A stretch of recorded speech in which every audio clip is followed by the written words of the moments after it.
भारत के प्रधानमंत्री नरेंद्र मोदी पर मुस्लिम विरोधी होने के आरोप लगते रहे हैं। क्या वो इस्लामोफोबिक हैं? क्या आपकी मेहनत की कमाई का पैसा घुसपैठियों को दिया जाएगा? आपको मंजूर है ये? या फिर ये एक ऐसा झूठ है जिसे देश और दुनिया की आंखों के सामने रख दिया गया है? प्रधानमंत्री नरेंद्र मोदी ने यह बयान दिया कि भारतीय मुस्लिम देश के लिए जिएगा मरेगा। ये प्रधानमंत्री नरेंद्र मोदी ने कहा। या फिर ये चुनाव जीतने की राजनीति है? What steps are you and your government willing to take to improve the rights of Muslims and other minorities in your country and to uphold free speech? क्या है नरेंद्र मोदी का इस्लाम से संबंध? क्या ये संबंध सरकार के कार्यों में भी दिखता है? और क्या मोदी इस्लामोफोबिक हैं?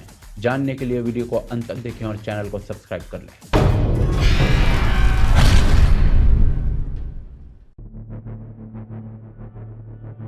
दिल्ली के हाईकोर्ट में केस जाता है जिसमें भारत के प्रधानमंत्री नरेंद्र मोदी पर 6 वर्षों के लिए चुनाव लड़ने के लिए प्रतिबंध की मांग कर दी जाती है। वकील साहब कहते हैं कि मोदी जी ने 9 अप्रैल को चुनाव प्रचार के लिए पीलीभीत में एक भाषण दिया और उस भाषण में मोदी जी ने हिंदू भगवानों, हिंदू मंदिरों और तो और सिख गुरु और गुरुद्वारों के नाम पर वोट मांग लिए। फिर अधिवक्ता जी ने मोदी जी की तमिलनाडु की स्पीच का रेफरेंस देते हुए कहा कि वहां प्रधानमंत्री जी ने तिरुवल्लुवर जी की बात करते हुए पूरे विश्व में उनके नाम के सेंटर्स बनवाने की बात कर दी। अधिवक्ता जी को ये बात काफी बुरी लग गई। फिर अधिवक्ता जी बोले कि मोदी जी ने कांग्रेस और डीएमके दोनों को राष्ट्रद्रोही कह दिया। ऐसा अधिवक्ता जी को इसलिए लगा क्योंकि मोदी जी ने तमिलनाडु में जाकर पूरे देश के सामने ये कह दिया था कि कांग्रेस ने कच्चातीवो नाम के आइलैंड को तमिलनाडु से काटकर श्रीलंका को दे दिया। पर ये तो कांग्रेस ने किया ही था और इस पर दिग्विजय सिंह ने कांग्रेस का बचाव भी किया था, ये कहकर कि क्या हो गया, वहां कोई रहता थोड़ी था, दे दिया तो दे दिया।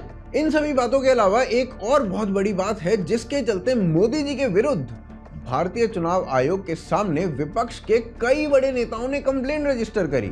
मोदी जी पर आरोप है कि उन्होंने मुसलमानों के विरुद्ध हेट स्पीच दी है।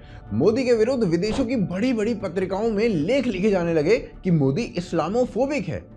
पर ये कौन सा पहली बार है कि मोदी के अगेंस्ट इस प्रकार के आर्टिकल्स लिखे जा रहे हैं। पर अभी ऐसा क्या बोला मोदी जी ने अपनी स्पीच में, वो सुनते हैं। इसका मतलब ये संपत्ति इकट्ठी करके किसको बांटेंगे? जिनके ज्यादा बच्चे हैं उनको बांटेंगे, घुसपैठियों को बांटेंगे। विपक्ष को मोदी जी की स्पीच में आपत्ति यह है कि मोदी जी ने मुसलमानों को अधिक बच्चा पैदा करने वाला बोला और तो और उन्हें घुसपैठिया भी बोल दिया। इसके अलावा कई बार मुस्लिम या उनसे रिलेटेड शब्दों का प्रयोग करके कांग्रेस की अपीजमेंट की चर्चा भी की। लेकिन वोट बैंक की राजनीति के लिए ये राजा महाराजाओं के खिलाफ बोलने की हिम्मत करते हैं, नवाबों के खिलाफ, बादशाहों के खिलाफ, सुल्तानों के खिलाफ एक शब्द बोलने की उनमें ताकत नहीं है। मोदी जी की इन स्पीचेस पर ऑलमोस्ट सभी ने अपनी अपनी टिप्पणी दी, पर ये टिप्पणियां ना कोई नई नहीं है और केवल भारत में ही ऐसी टिप्पणियां नहीं दी जाती हैं। बराक ओबामा कह चुके हैं कि ऐसा कुछ करने से ना भारत टूट जाएगा। If I had a conversation with Prime Minister Modi, who I know well, part of my argument would be that if you do not protect the rights of ethnic minorities in India, then there is a strong possibility India at some point starts pulling apart. Modi के विरुद्ध हर चुनाव में इसी प्रकार complaints की जाती हैं। 2019 से अब तक मोदी के विरुद्ध विपक्ष ने चुनाव आयोग के सामने 27 कंप्लेंट रजिस्टर कर रखी हैं और इन 27 में से 12 तो कम्युनली चार्ज स्पीचेस की हैं। चुनाव आयोग को मोदी जी की इन सभी स्पीचेस में कुछ अनुपयुक्त अभी तक तो नहीं लगा। बाकी नए वाले आरोपों पर जांच अभी चल रही है, पर विपक्ष के अनुसार चुनाव आयोग बिका हुआ है क्योंकि चुनाव आयोग वो बात नहीं मान रहा है जो वो कह रहे हैं। वैसे विपक्ष तो कोर्ट के ऊपर भी पॉलिटिकल प्रेशर या मोदी का प्रेशर बताता है, तो उन्हें ना सीजेआई का ये उत्तर एक बार सुन ही लेना चाहिए। I must tell you this. My 23 years as a judge of the High Court, as a Chief Justice of the High Court, and as a judge of the Supreme Court, no one, and I hope you will trust me when I say this, no one has told me to decide a case in a particular way. No one. We are so clear in the principle which we follow. तो भाई एक तरफ का narrative तो ये है कि Modi ji Islamophobic हैं, पर इस पूरे नैरेटिव के विपरीत मोदी जी अगर स्पीच दे रहे हों और बीच में अजान बज जाए तो मोदी जी ना स्पीच देते देते चुप हो जाते हैं। हिंदुस्तान का अगर भला करना है, मैं साफ इस बात को समझता हूं,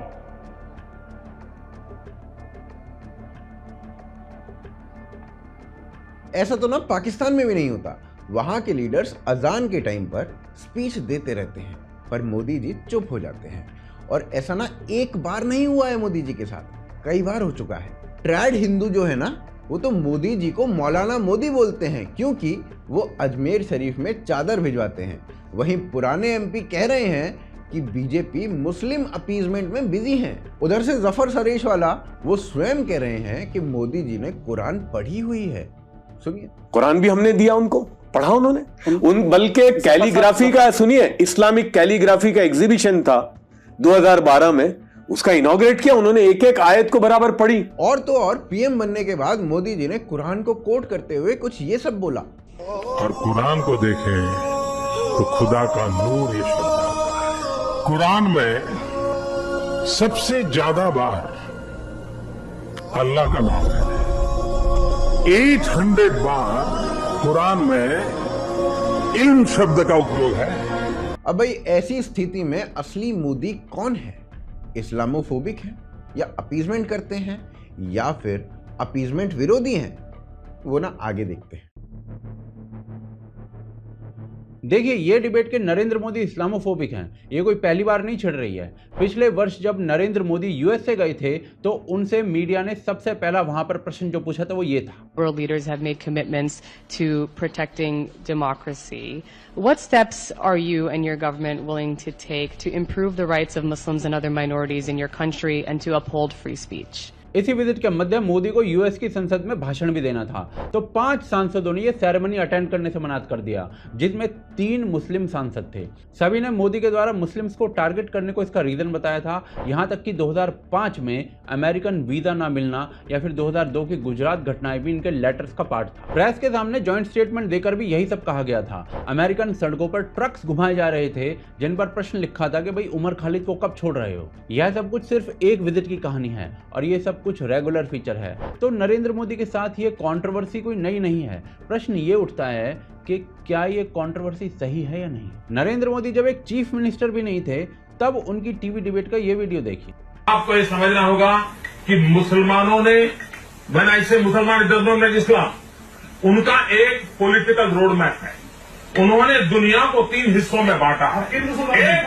एक दारुल अमन, दूसरा दारुल हरब, तीसरा दारुल इस्लाम।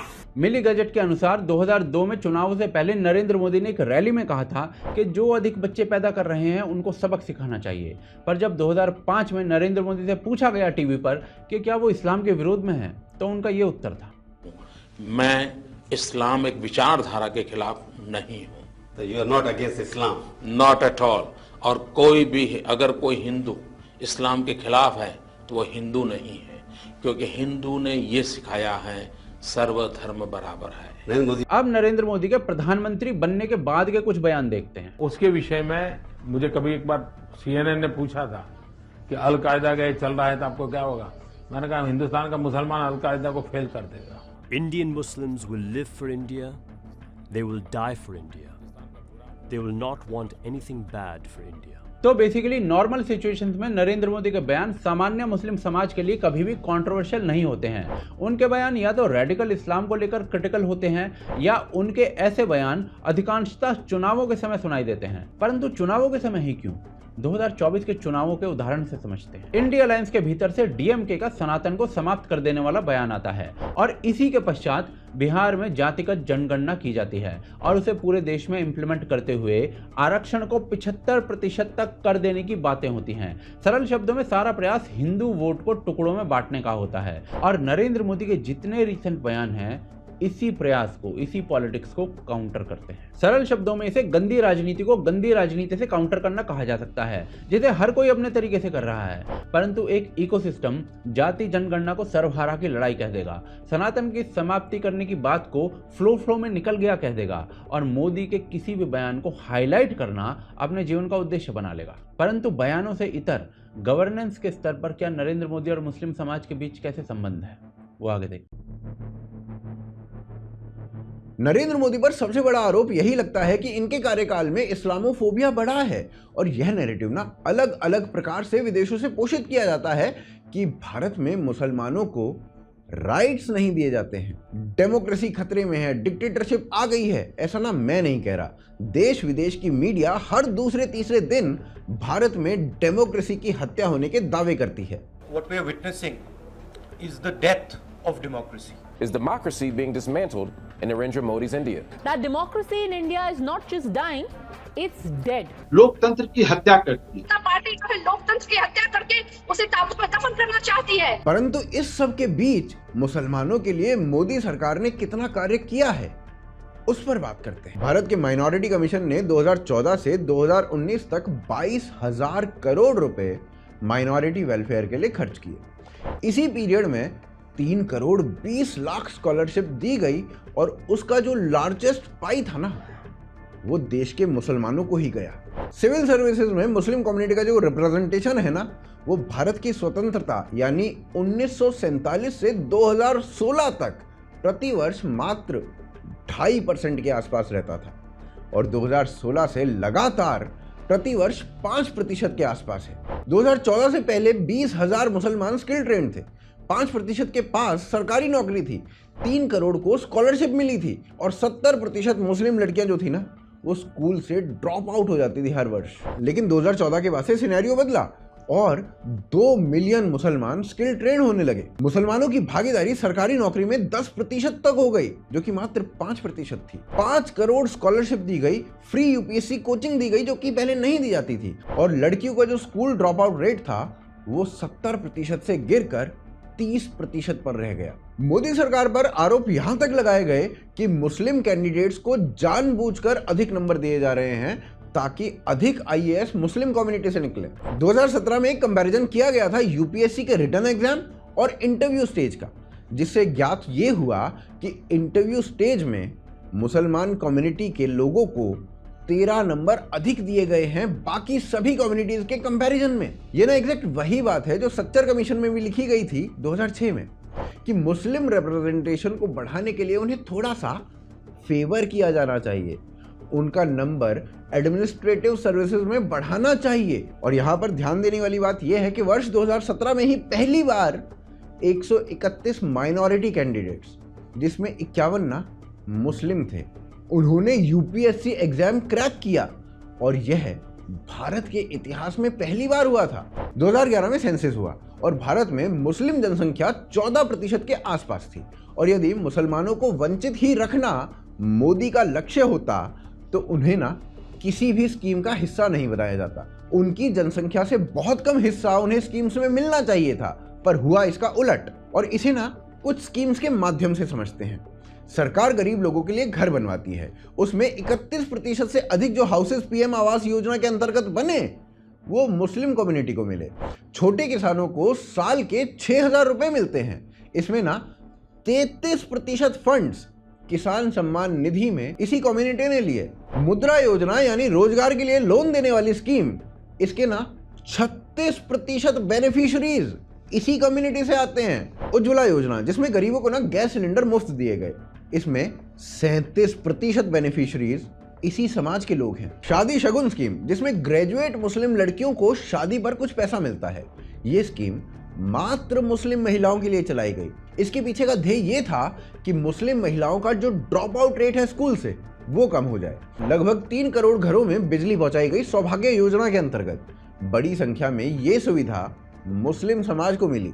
आयुष्मान भारत के लगभग 22 करोड़ बेनिफिशियरीज हैं और उनमें ना अभी तक कोई भेदभाव के समाचार सुनने को नहीं मिले हैं। जनधन योजना यानी फ्री बैंक अकाउंट जिसमें दिए गए वो अकाउंट ना 42% मुसलमानों के खुले। स्वच्छ भारत योजना यानी फ्री टॉयलेट देना और घरों तक नल से पानी पहुंचाने की योजना, सब में ना मुस्लिम रिप्रेजेंटेशन एवरेज 30% के लगभग है, जनसंख्या अनुपात से कहीं अधिक। प्रधानमंत्री एम्प्लॉयमेंट जनरेशन प्रोग्राम में 70% तक से मुस्लिम भागीदारी बढ़ी है यदि इसे 2014 से कंपेयर किया जाए तो। मुसलमान बच्चों का स्कूल एनरोलमेंट 2014 से पहले 69% के आसपास हुआ करता था। 2014 से 2019 तक 74.2% हो गया, जो कि नेशनल एवरेज से भी अधिक है। तो नरेंद्र मोदी की नीतियों में मुसलमानों से कोई भेद होता हुआ नहीं दिखता है। राजनीति और नीति दोनों में अंतर होता है। तो राजनीतिक स्तर पर कुछ बातें बोलना अलग बात है, परंतु उन्हें धरातल पर नीतियों में उतारना वो एक अलग बात है। अब चलिए बाकी नेताओं की राजनीति भी एक बार देख ही लेते हैं अगले अध्याय में।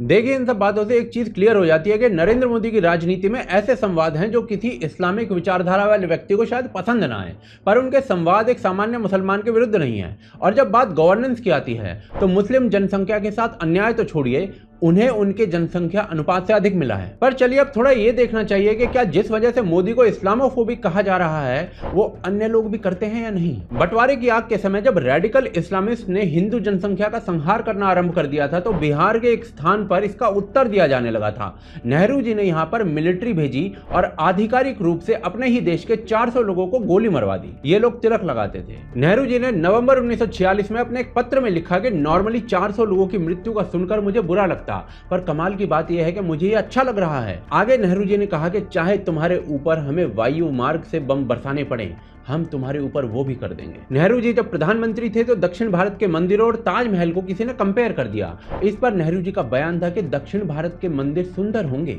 पर मैं उन्हें झेल नहीं सकता। जब कारण पूछा गया तो नेहरू जी ने कहा कि कारण पता नहीं, पर ये मंदिर दमनकारी हैं और मेरी आत्मा की हत्या कर देते हैं। क्या ये शब्द एक हिंदू बहुल देश द्वारा चुने गए प्रधानमंत्री के हो सकते हैं?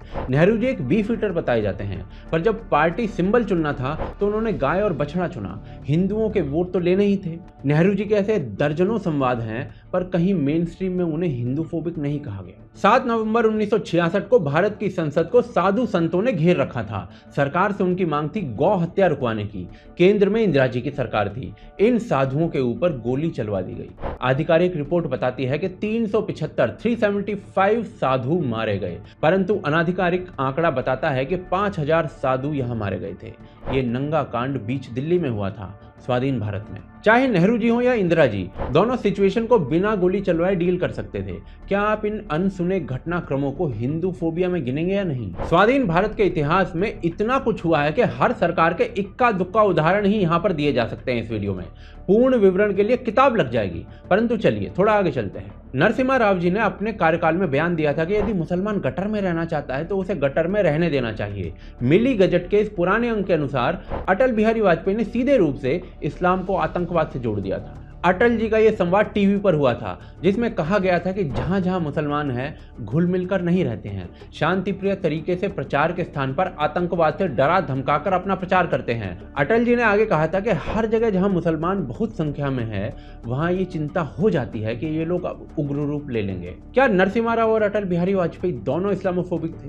पर चलिए 2013 में भारत के गृह मंत्री द्वारा दिए गए इस बयान को सुनिए। आरएसएस के लोग उनकी जो ट्रेनिंग कैंप है वो हिंदू टेररिज्म बढ़ाने का काम देख रहे हैं। क्या ऐसा कोई बयान भारत के गृह मंत्री द्वारा इस्लामिक टेरर जैसे शब्दों का प्रयोग करते हुए दिया गया था? नहीं, मिले तो बता देना मेरे को। 2007 में कांग्रेस की सरकार का आधिकारिक बयान था कि राम कभी हुए ही नहीं।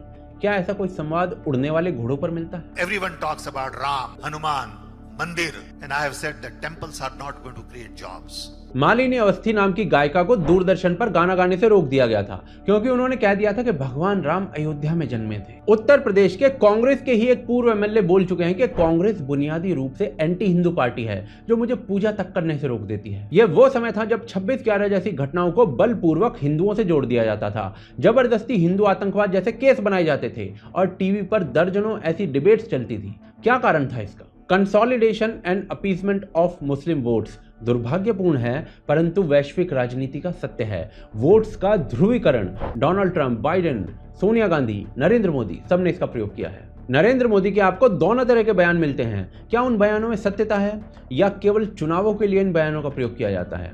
वो आगे देखते हैं।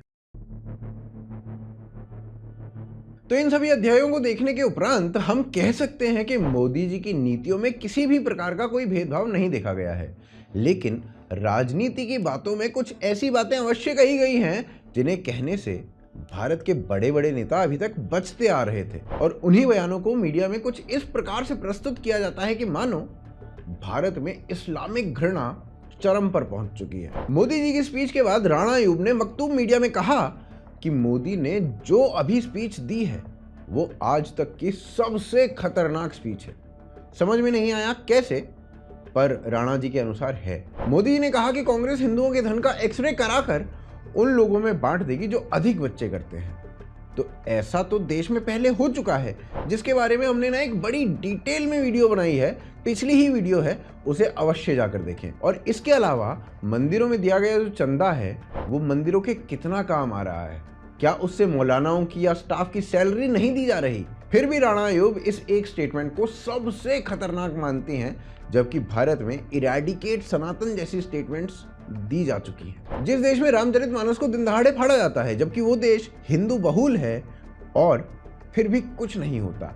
भगवान राम का उपहास किया जाता है और फिर भी कुछ नहीं होता। सनातन को जड़ से समाप्त करने की बातें कही जाती हैं, फिर भी कुछ नहीं होता। वहीं उस देश में एक लड़की न्यूज रूम में हदीस को कोट करती है तो 6 हिंदुओं को मार दिया जाता है। उस देश में मोदी की ये स्पीच इस्लामोफोबिया क्रिएट कर रही है।